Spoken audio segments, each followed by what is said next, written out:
Folks, I'm really excited to share this interview with Jonathan Dalby. Jonathan Dalby is the boys and girls coach at Mountain Vista High School in Highlands Ranch, Colorado, which is a suburb of Denver. They've been to NXN multiple times, multiple state championships, just a fantastic combined program there. And Jonathan is really candid about a lot of things, one being that in his first state I'm going to let you watch this video and hear what he has to say about how he felt about winning the first state championship at Mountain Vista. So enjoy this, and at the end of the video, I'll explain how you can watch Coach Dalby as part of the 2020-2021 Boulder Running Clinic's winter webinar series. All right, enjoy. All right, Coach Dalby, here we are. We're sitting in November 2020. You and I you invited me over to your house this summer for a barbecue. It was amazing. We had some pulled pork. We had some poppers on the grill. Oh, and we had street corn too. I don't think I'd ever had street corn smoked. Yeah. I've got a chicken out there right now. Nice. All right. You are the coach at Mountain Vista High School. You coach the boys and the girls. How many years have you been coaching high school athletes? I think this is 17 or 18 for me. I started at Lee Summit West High School with my old high school coach, Dave Denny. And then I came out here in 2007, and Eric Selly, who's him and I are co-head coaches in the fall for cross country. We've been, co-head coaching at Vista together for 14. This is year 14 at Vista. Great. Give us just a little bit of stats in terms of how many kids you have on the team, and then some cross-country accomplishments. I know you're a very humble guy. Please tell us about what was the 2017 year at NXN. But one thing I'm going to highlight is, the three coaches that'll be talking about Burnout, yourself, John O'Malley, Jesse Magato, have all won state championships. So if you could just roll through those stats for us. Yeah, we have, we started 2007 with only that summer, we had about 4 or 5 kids out.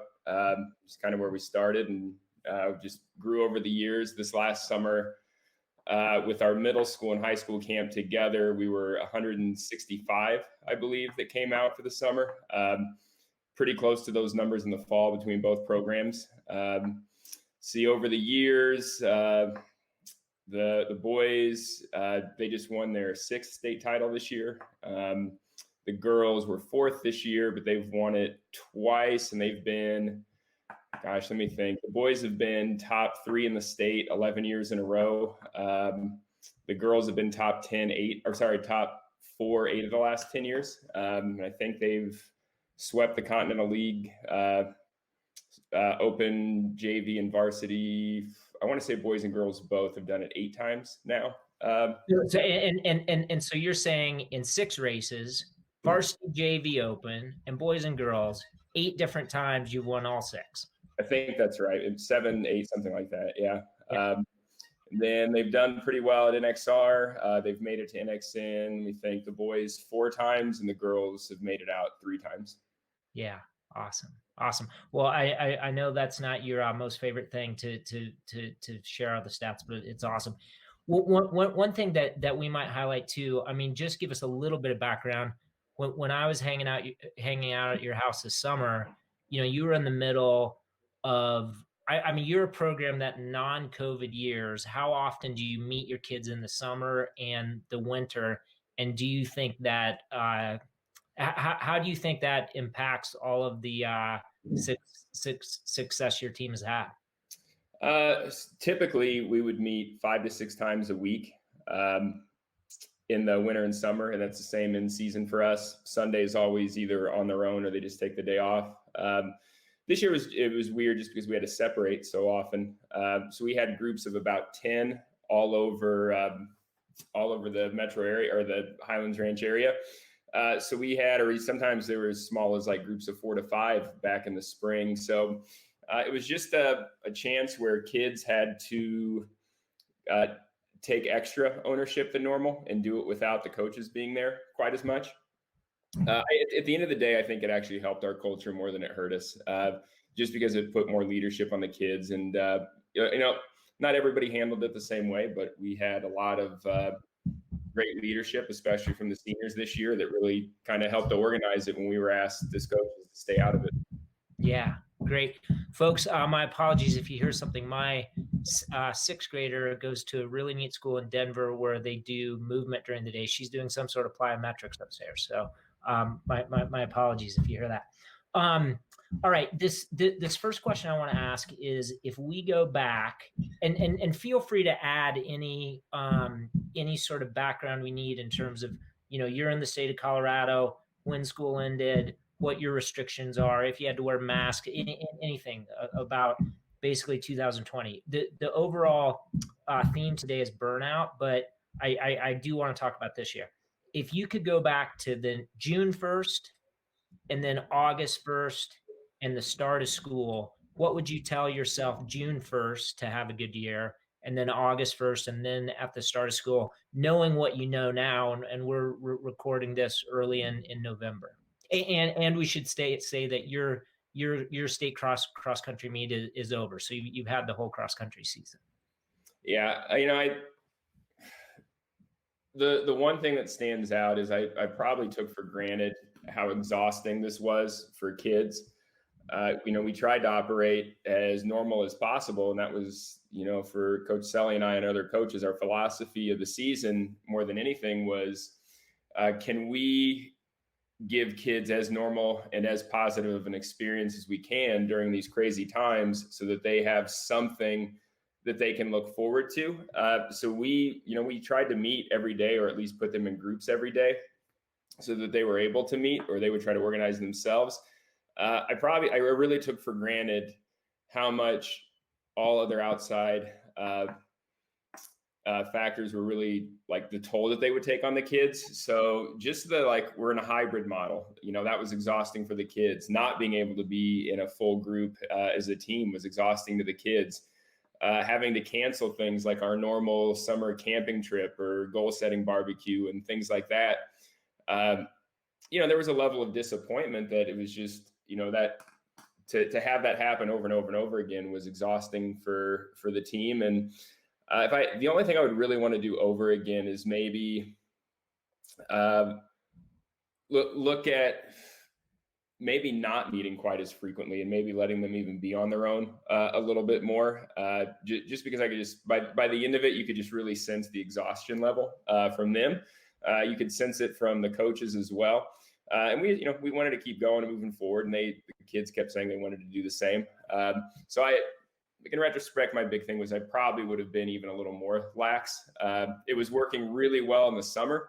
And then once we got the green light to start meeting full circle again, it was a pretty fast transition for them. And I just think you threw school into the mix and everything they're dealing with there, it just became a lot to deal with for everybody. Yeah, absolutely. That I think leads into my next question, which is, so here you are basically 2 weeks after your state cross country championship. And folks, we should say, no, I mean, that was earlier in the year. You basically ran that mid-October, right? We were October 17th was the state meet in Colorado. Right. Where normally it would have been 1 week later or it would have been Halloween normally. So we were 2 weeks shorter, and they cut the field size basically in half is what they did. Oh, okay. Got it. What in both a normal year and then maybe this year, how do you set boundaries with kids where, let's say it's a junior varsity kid who's totally fired up to make the varsity and their season ended, 2 or 3 weeks earlier, and they're coming to you, let's say at the end of this cross country season, and maybe, and I don't want to speak for you, but maybe you're getting a little fatigued, and if the thought today is this concept of burnout, what do you do personally to set some boundaries there? I mean, are you saying to kids, hey, I'll be able to write training in 1 or 2 weeks? Do you say, hey, I need to meet these kids until the Christmas break? And just if you can talk about your experience in, quote, a normal year and then this year. Well, in a normal year, everybody would just be together. and we would be on the same training cycles. That makes it pretty easy. Once we finished up with state, for anybody who earned the right and wanted to go on to NXR a month later or 3 weeks later would have. This year was different because there's really anything that's postseason, the kids have really gone out and either created themselves or they've found the opportunities. In a normal year, the coaching staff would be prepping to travel and things like that with the kids. This year, a couple of things. For the postseason, and some of our kids have been done since the league meet was the first week of October. We told everybody that here's kind of some options that we're looking at for the postseason. You guys research it, but if you want to keep coming out and training, please do. We'll keep giving you a place to come every single day if you want it. So we probably have, I don't know, currently maybe about 50 kids or so that are still training at the moment that are looking for postseason opportunities. And then for like races and things like right now, the coaching staff has decided that we would not travel with the kids this year. They have some ambitions to travel, and all things COVID. Our school district doesn't want us to, as adults, to travel anywhere or organize anything. So we've left that to kids if they want to drive out of state, or I think a few of them may fly out of state if they choose to do that. So we're just giving them opportunities to train. They tell us their goals. It's keeping them motivated to go. So we're happy to do it. We've been very honest since really March with the kids that, this is a day-to-day thing. Everything changes at any point. You just don't know when that's going to happen. That could be the case right now. Like all of a sudden, any of these things that you have ambitions for the postseason may totally, get blown up, and they may not happen. So just be ready for that. But we'll keep giving you something every day to be a part of. So one thing we did that I think actually has helped the kids a lot, and I'm glad we've done this. We just finished our first track race. So we've been doing some fall track racing since the season's been over. So we did a 2 mile with, I don't know, there were about maybe 60 kids that showed up to this thing. Some of them were our kids, some were from some teams down in Colorado Springs. And we ran a 2 mile on the track at 6,000 feet last weekend. And a lot of kids ran PRs, and a lot of kids that are, more of our 800 types who never, ever get to run a 2 mile on the track, got to run a quick 2 mile on the track, and they may never get to again. But that seems to be a pretty motivating factor for them. In a couple of weeks, we're going to go down to the Springs and a local school, Cheyenne Mountain. Hopefully, again, we just don't know with all things COVID what will happen, but they're going to do another track meet where the option is either a mile or a 5K on the track. So kids will pick, and it's pretty informal. And if things don't go well out of state, there's still opportunities for us to race here. And then anything else that comes up, the kids just tell us we want to go to these races, and we're like, great. Not a lot of team opportunities right now, but that are close by, but we're doing the best we can to keep them together, because that's what really motivates them, is to be together as a team. Yeah. I hope I don't paraphrase this wrong, but you were at the 2018 clinic. Man, that seems like a long time ago. But and it was this fantastic year. Prior to that, in 2017 at NXN, your boys were third and your girls were fifth. 2017, third and sixth. Third and sixth. And so you were there. Your team had a great year. Doug Soul's team had run well.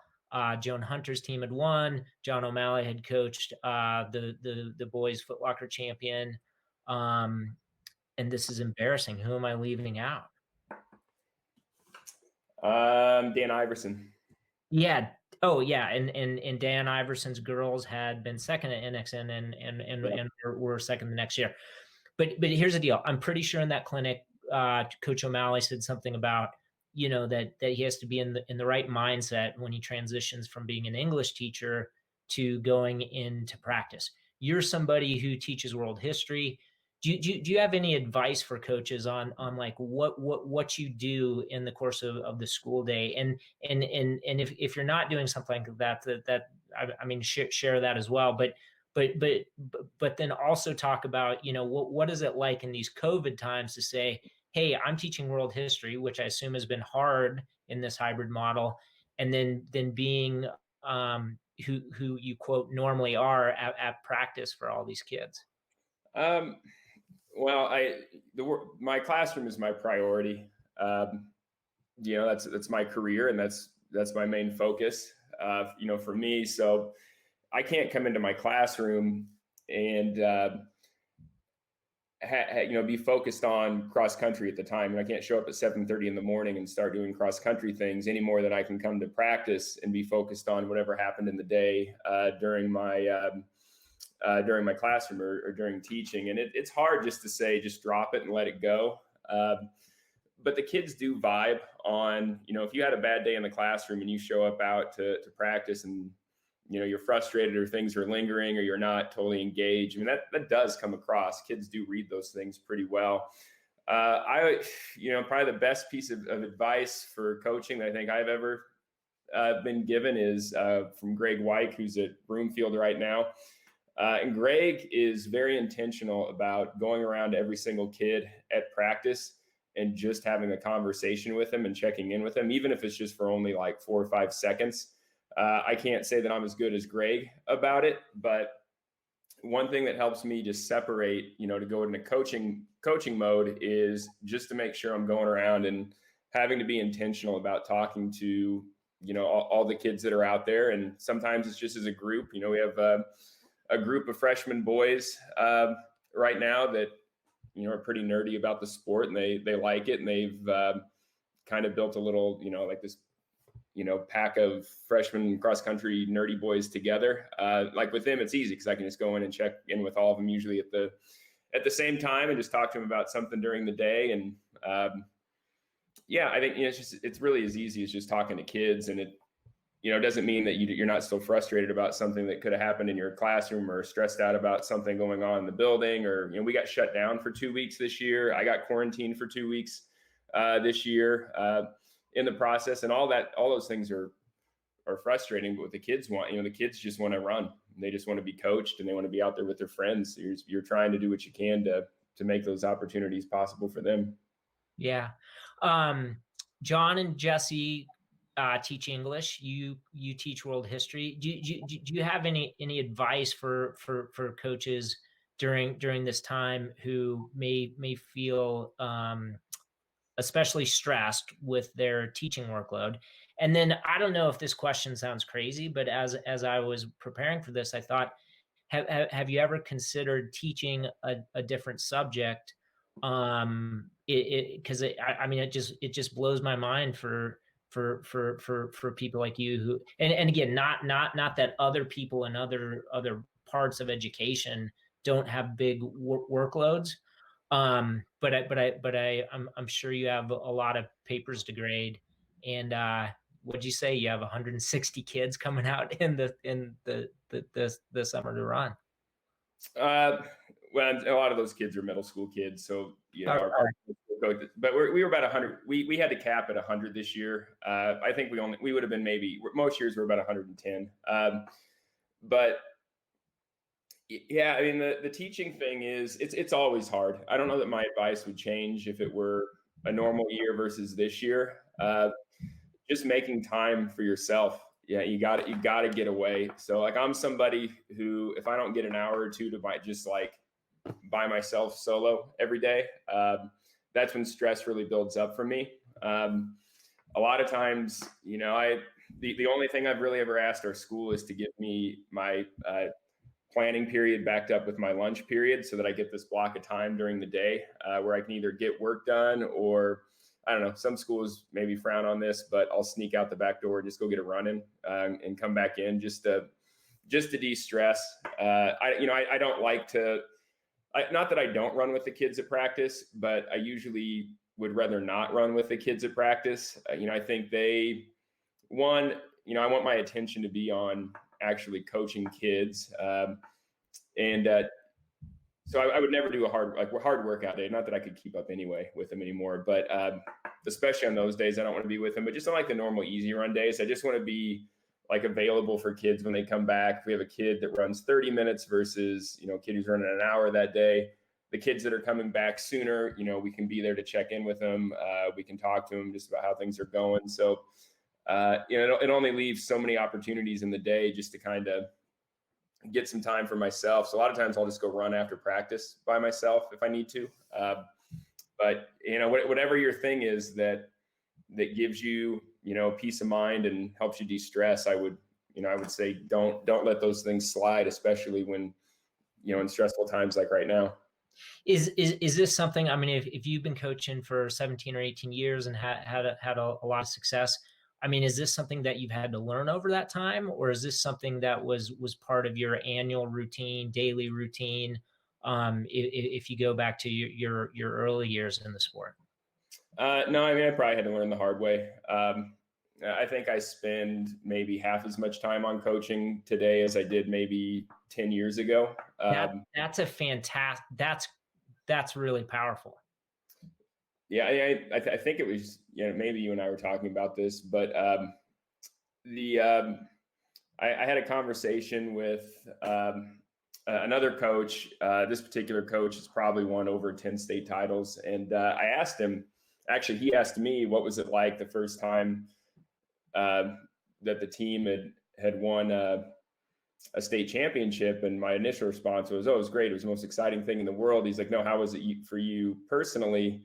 Is the worst, probably season I'd ever had, just because of the amount of stress that I, put on myself. And it was very much about, Jonathan Dalby winning a state title and not the Mountain Vista High School team winning a state title. And that stress just got to be too much. And I've had to learn over the years to back off and not bury myself with it, to really focus on, this is about the kids. It's not about me. It's not about Coach Selly. It's about, 100 kids working together, trying to accomplish something that's pretty cool. And if the end result ends up being they win a league title or they get to go to NXR or something like that, that's really cool. That's really special. But I've had to just really make the focus about that. Not, I'm someone who really internalizes, but I can't take those things personally. If we have a bad day, there's a million reasons why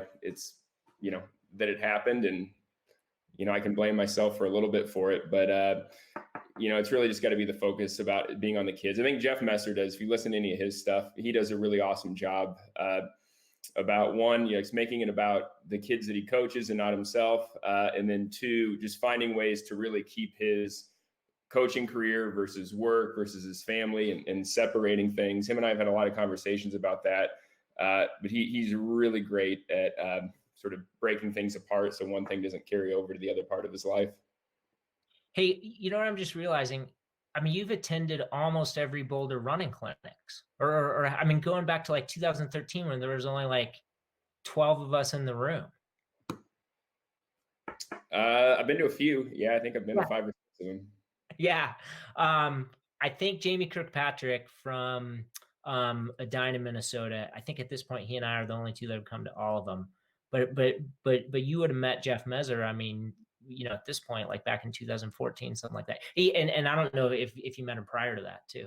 But we were actually both speaking at a clinic in Colorado that Chaska had put on, and that's we sort of struck up a friendship there. And yeah, he's a great dude. Yeah, cool. So you already kind of touched on this, but I'm going to ask it anyway and see if there's any follow up. My mentor, Mark Wetmore, head coach at the University of Colorado.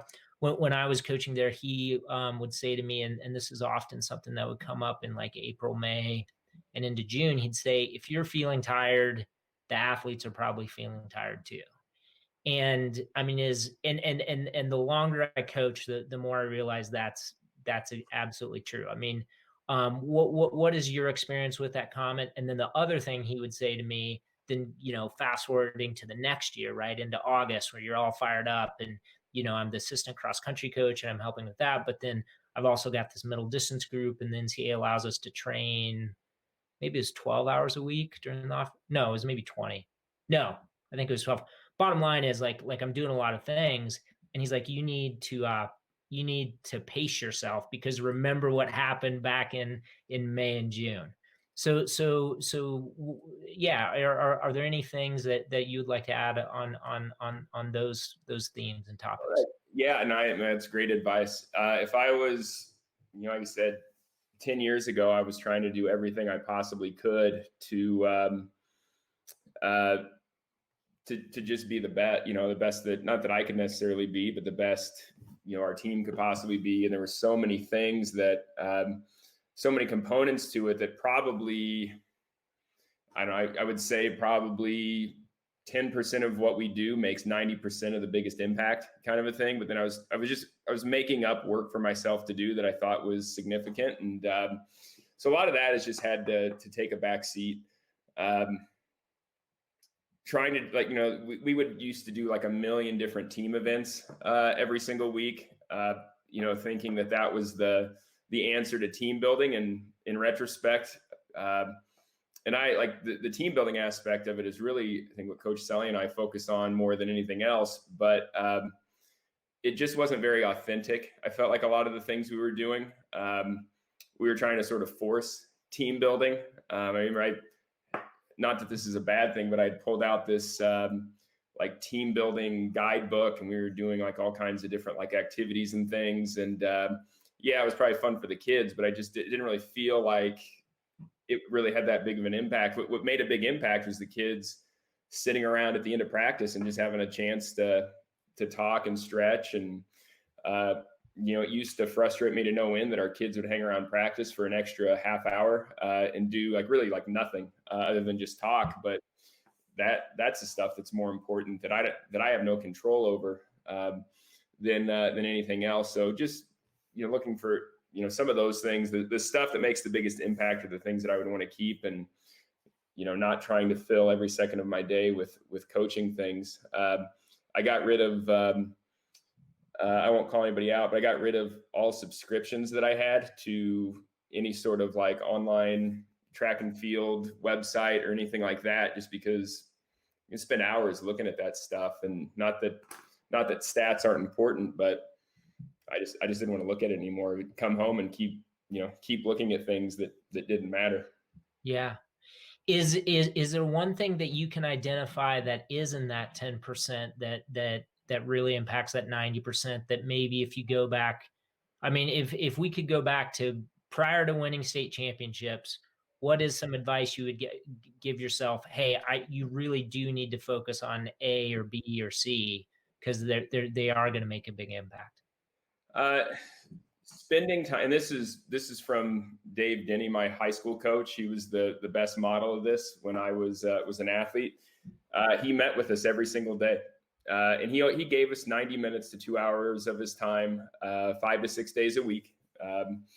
And to me, that's the biggest impact. And not having it be just about some varsity kids or your top 10 or 15 or whatever.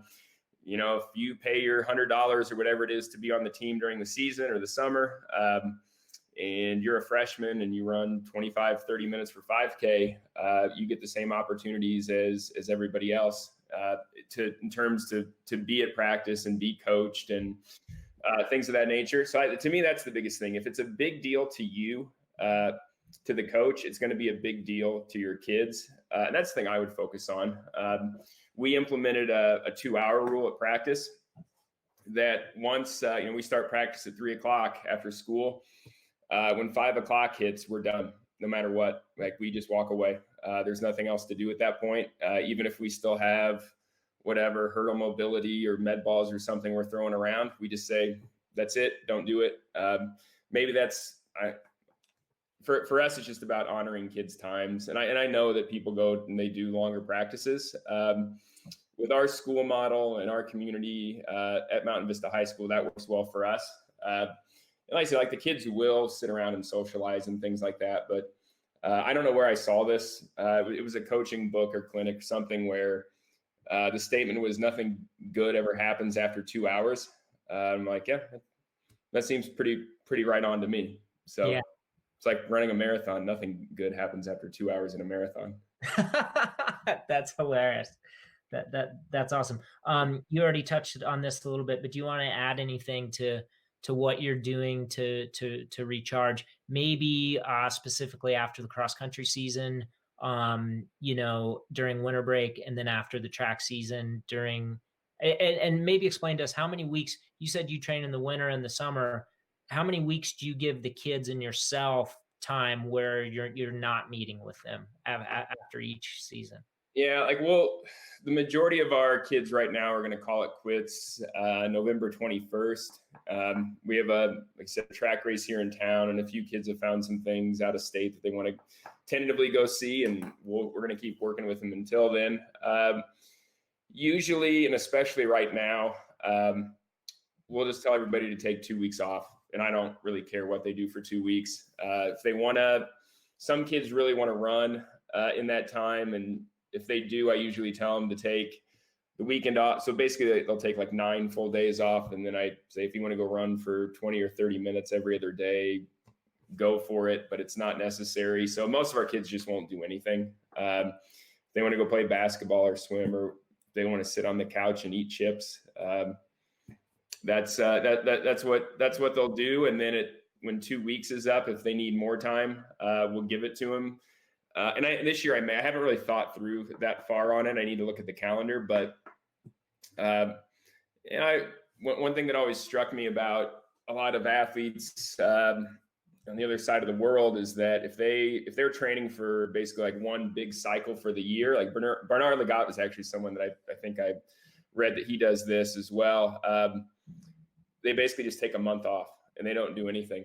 And we've been really going since March, and if our kids decide to take a month off, not run, I'm okay with that. Just whatever gets them to come back and be motivated, I'm okay with that. And then when they do start, we probably won't really organize until January 1st is when we'll kind of get it going again. We'll have workouts. We will probably just go old school, just go get your runs in, just do like, base building type runs. Just for the mental, relaxation of just go out and run and have fun.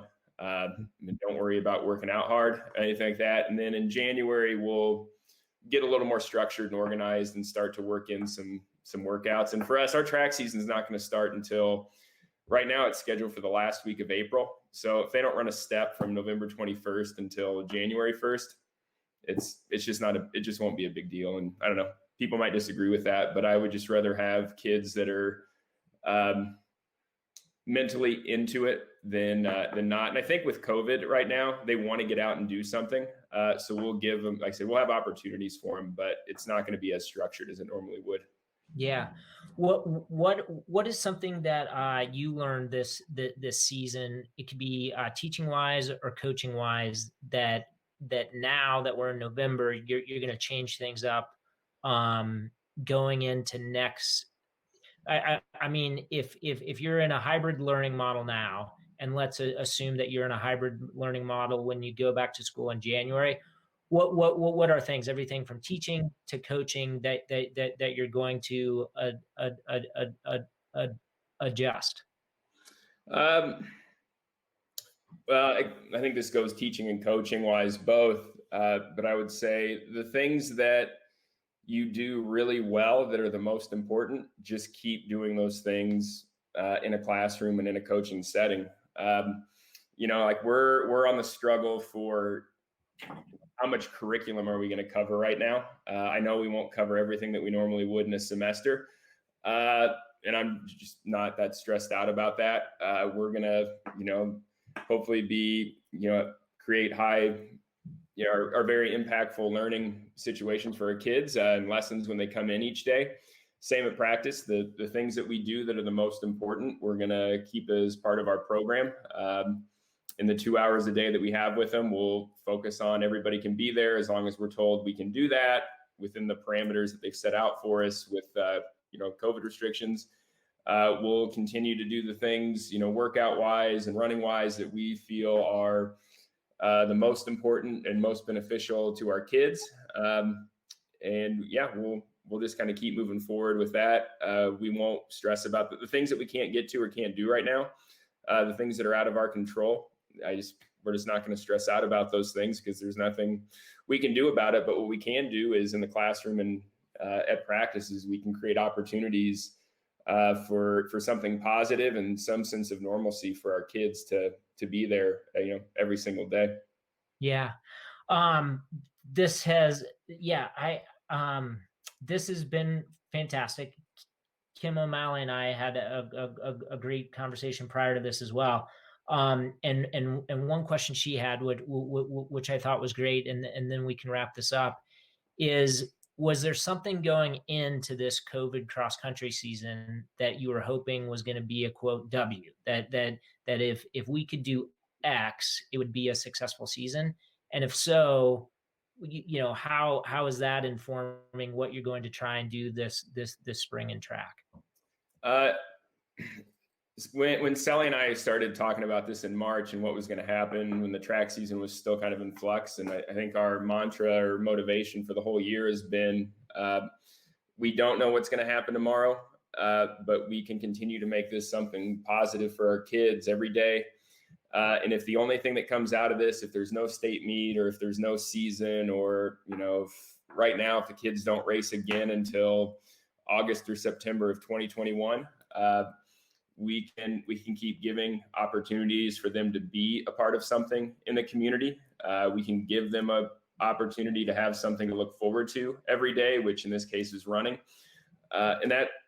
For us, that's just been kind of the guiding principle. We started to get down to the wire, even towards the state meet out here. We're like, is this going to happen or not? And, in Colorado, we were fortunate to have something put together where it actually happened. I know not everybody's been as fortunate as us, and we're glad it happened. But if it hadn't been blown up and the state meet didn't happen, I'm sure it's disappointing.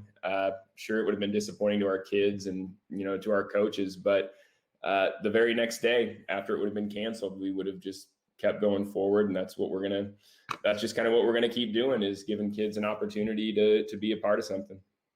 Oh, okay. And Jonathan, I lied. That I have one more question. That was the last one. You've had a long career to this point, and is there any advice you would go back and you can choose any year? Your first year of coaching, 1 or 2 years prior to winning your first state championships, even 2 or 3 years ago. I mean, in a very simple sense, how do coaches avoid burnout? And what advice would you give yourself to ensure that's not a problem for you? Yeah, I'm a competitive person with specifically cross country and track.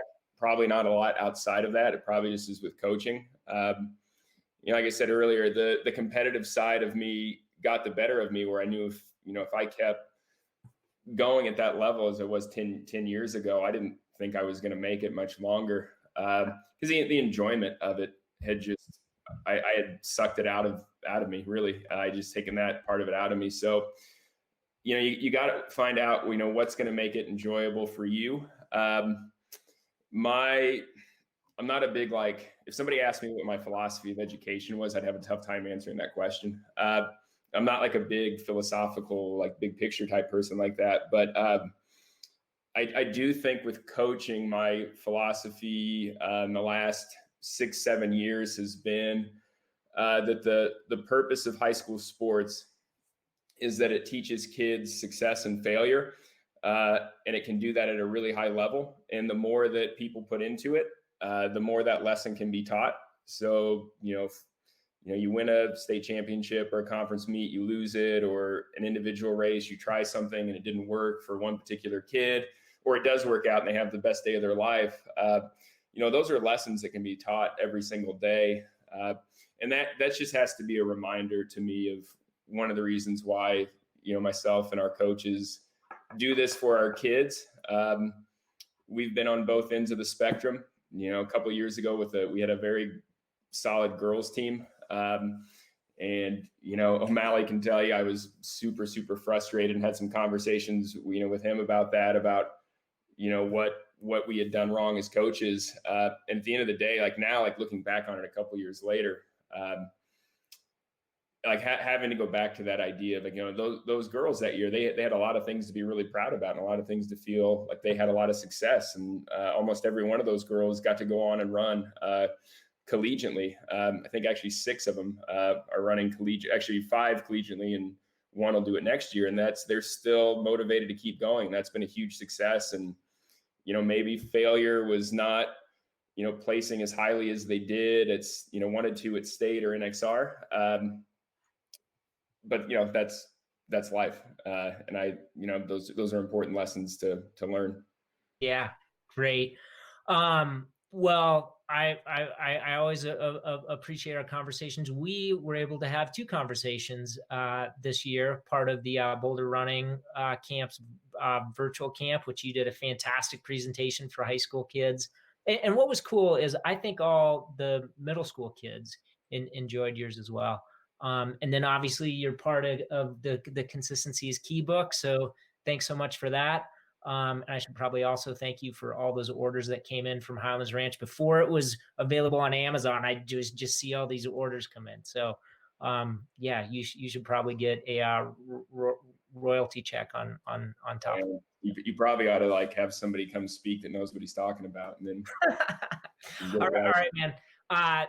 Thanks. And yeah, I don't know when we'll see each other next, because I got to be honest, I think our state is, our cases are getting higher and things are going to be locked down.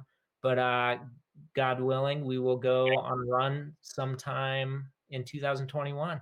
Yeah, come out to practice anytime, man. Jonathan, thank you. All right, cool. See you, buddy. Folks, I hope you enjoyed watching and listening to that interview as much as I enjoyed being with Jonathan. He's a fantastic guy. He's also a fantastic chef as well. But he is going to be part of this winter webinar series, the 2020-2021 Boulder Running Clinics Winter Webinar Series. And there's a very good chance that you're watching this after this has started in November of 2020. But you can still get all the videos at boulderrunningclinics.com. So you can see that URL down here and go to boulderrunningclinics.com for all the information on this year's winter webinar series. All right, thanks.